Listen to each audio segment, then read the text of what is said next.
Hello everyone, welcome back to my channel. This is Lindsay and I have it's not a surprise video because you know it's coming, but it wasn't today's plan. I have more journals to share with you from the marketplace. If you watched yesterday's video, I told you that we were going to have a supply day today and I forgot that I have a big errand day today. It takes quite a bit of time to do a supply day, so that will have to be pushed off till tomorrow, but I want to make sure you still get a video. Journals are easier for me to get up into the shop than a whole bunch of little supplies. So we'll get to all of that. Just have to be flexible. So I hope you all are having a wonderful day. These journals are in the marketplace, which is an online consignment shop that I host over on my website. You can find the link in the description box to purchase these or just enjoy the inspiration. So yesterday we did show some journals from Michelle, and I was so happy to find another box in these group 1 journals for this year. And we get to see more inspiration from her. And she sent me some goodies, some dyed seam binding or sari silk, some dyed papers. I love it. Thank you so much, Michelle, for the goodies. So we're going to get into these journals. I don't think these are challenge journals. These I think are just whatever theme she wants. What an adorable image on the front. Lots of layering.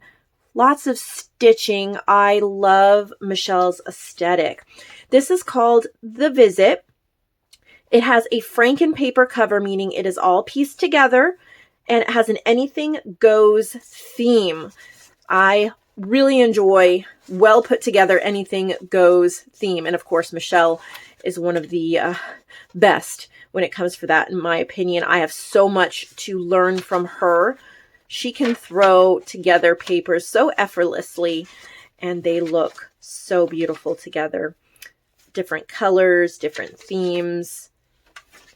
Really love it. So it just has beautiful pieces of papers, journaling cards, embellishing, all different things. I see a lot of nature. I know she loves nature. Beautiful papers. This is from Modern Maiden Image Club. If you aren't a part of that image club that I host, it's just a one-time payment, and there's beautiful, this is actually an ink saver paper. And so what that means is she printed it on this pink paper, and there's no background color, so it makes the background pink, and it just prints this image on there. It saves a lot of ink, and then you can customize it for any color you want. How sweet. I love what she does. I could just look at her work all day long. So this one is The Visit, and it is one signature, but it is a nice full signature. You feel like you're getting more than just a single signature journal. And look at the color pink on this closure. Isn't that beautiful? I think she probably hand dyed that. Here's another one she did. I love how it says journal on the front. Isn't that beautiful? Little wood piece there. Gorgeous. This is called Journal. Digi Mashup, meaning she's just used digitals from a whole bunch of different shops.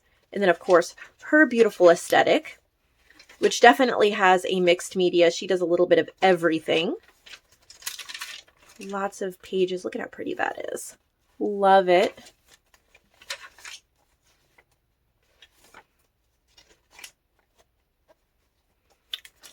Love the stitching. And she's using these staples really well. So different people have different opinions on using staples in journal. Overall, for making a professional journal, stapling in signatures is not a good idea. They don't stay in very well, and they have sharp ends and things. And then stapling things all throughout a journal tends to not be very professional. But if you are using it as an artistic medium like she did here, and it's covered, you don't have the sharp pokey things. You can see the 4 blue staples. It is a beautiful addition. So if you're using staples as an accent and not as a crutch, like it's easy to just staple everything into the journal, then that is really great. It's just another medium. It's adding a little bit of metal. Like, look at that. Nothing sharp poking out on the other end. But look at how pretty she arranged those little blue staples. So that gives me something to think about, and maybe let me know in the description box. Let me know in the comments below, what is your take on using staples in journals? Do you like it? Do you hate it? Do you think it's okay in some circumstances? Where do you ever use staples in journals? Of course, there's no right or wrong answer, but we can be inspired by each other's opinions on it. All right, here's another beauty. And this is definitely a mixed media cover. Look at all the texture to this. Texture paste. Look at that. Just look at how gorgeous. Love it. So much detail. This is called Musings, and it is another Anything Goes style. The Anything Goes style, I have an opinion on it, and it's just my opinion. Yours is just as valid as mine if you disagree. Personally, Anything Goes, I think, is an excellent way of using up papers and scraps that you have. It is being responsible with our supplies and our budget. It's using things that we have around, and it is recycling. So I definitely feel that way about it. On the other hand, I am not for an anything, personally don't like an Anything Goes style that does not flow well. So I'm not really one for just slapping anything down. I like it to have a cohesiveness. I love how the colors and the shapes pull off of each other, that even though she's using many different types of papers, and there's nature, and there's vintage people, and there's ledger, and there's like, this is more modern. This is a printed vellum. This is very vintage looking, but it still goes together. It's floral and floral. There's stitching and stencil. The colors play off each other, even though it's Anything Goes. So that is my favorite way. And again, if you have an opinion, let me know in the description box. What do you like to see for Anything Goes? Some people truly love random and just love all sorts of Anything Goes, you know, slapped in together. And that's wonderful too, but just curious, what is your definition of an Anything Goes journal? Look at this one. Again, so pretty. This is a Franken cover again. And this one is called Come Dance, Digi Mashup. So all different digitals. Rather, I would say it's a Anything Goes too. Like, she called it Come Dance, but look, here's a dragonfly page. But it pulls off of the green, it pulls off of the vintage. Look at those colors. So beautiful. It gives you so much to think about and so many ways to take the journal into whatever direction you feel you would like it to go. And when you have a well put together journal like this with all of these colors just flowing so beautifully. Like, here is a more modern little piece of paper there, right? Some really pretty papers in there. But then she has the orange painted or jelly printed watercolor sheet. These are a little more modern looking, but here's an old kind of paper, and these colors are starting to get a little more vintage, but you see how they still pull off some of these colors? That's why it works. And by the time you flip the page, you're back into nature and into vintage. So she can really do that seamlessly. And I'm learning from her and from many of you. I can tell that my own personal collaging and my own personal design has gotten so much better. Sometimes a photo pops up of something I made 3 or 4 years ago, and I'm like, oh my, I've come a long way. So I'm sure we all think that from time to time. So those were from Michelle. I'm not sure, are these from someone else, I think? I don't remember anymore because I set them out yesterday. Let's figure out who it's from first. Nope, this is also from Michelle. It's just a little bit of a different. Look at how pretty that is. It's decoupaged with like a tinted Mod Podge. 3 signatures. It's a Reader's Digest book that's been recovered. Look at the sweet little image on the front. This is called Daisy, and it's another digi mashup, meaning she's using whatever digitals she has on hand. Lots of coffee dyed papers and stenciling. I love that. Look at that. So here's a little cut apart, and then she's put all these different scraps of threads behind it. Beautiful way to add texture, but we're not adding any bulk with it. Beautiful journal cards, ephemera, lots of places to journal. This is my William Morris Ink Saver paper pack. So they're based on the William Morris designs, but this is just printed on parchment paper. So my background on the paper pack is white. That means you can print it on any color paper, save on ink.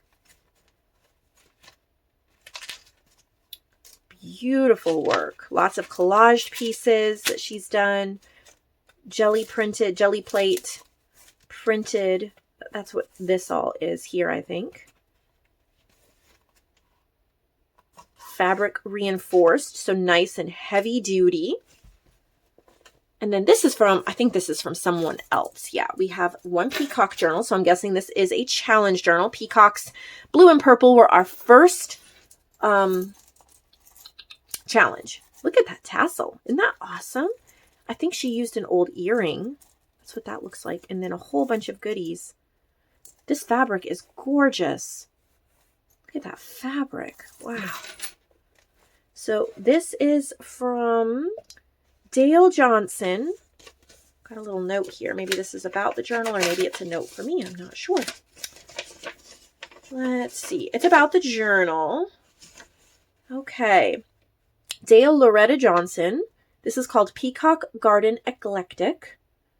And she has used the challenge journals, which are right here, and some other supplemental digitals.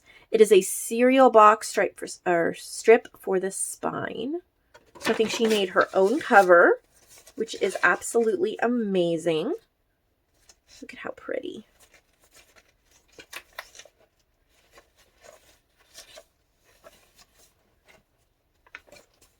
Peacock washi tape. I don't have any. That would be such a great find for this. Beautiful little stamping, gorgeous pages. Oh, she found a peacock book page from a bird book. There's little feather charms at the end here. Lace sewn on the edges. Lots of spaces and room to write, but gorgeous colors. So grungy ombre florals, pretty as peacock. Beautiful. Coffee dyed papers. Adding in a few other birds. I love that. Periwinkle blooms. Little fabric strips there. Lots of little ephemera pieces. Music paper. This is a wallpaper pocket. Ooh, I love that fabric. Fabric pocket there. Some little doodles. So pretty. Ooh, gorgeous pocket in the back. And this is a little writing board that you can use under a paper if you need to write or you need a solid surface. I like how it's smaller and fits right in there, so you can easily use it wherever you need it. Oh, what beautiful fabric. Thank you, Dale, for sharing that. So gorgeous. So Dale does receive extra commission on this journal because she completed the challenge very beautifully, I may add. Oh, so gorgeous. Love it. Well, that is today's video. Shorter than I wanted, but we have to be flexible, like I said at the beginning of this video. And I have to run out. I have errands to run. And by the time I get home, I will probably only have enough time to put away groceries, list these journals, and get ready for my boys to get home from school. Actually, I have to pick them up from school today, so I'll have to leave early for that. So just one of those days, you know, we got to keep going and be flexible. Tomorrow, the goal is to get some supplies in, some supplies from Paula and some stuff I have. And maybe we'll throw in some supplies from someone else. It depends how many. I haven't opened Paula's box yet. So I hope you guys have an excellent day, and I will see all of you in tomorrow's video.